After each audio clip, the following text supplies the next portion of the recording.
മിയാമോള് വരച്ച ഒരു ചിത്രമാണ്. തന്നെ ഇരുന്ന് വരയ്ക്കുകയാണ് മിയാമോള് വരച്ച ഒരു ചിത്രമാണ് ഞാൻ നിങ്ങളെ കാണിക്കാൻ പോണത്.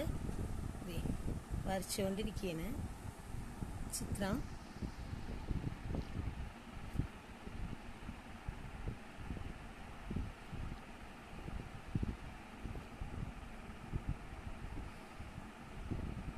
മിയാമോക്കടെ ഈ ചിത്രം നിങ്ങൾക്ക് ഇഷ്ടമായെങ്കിൽ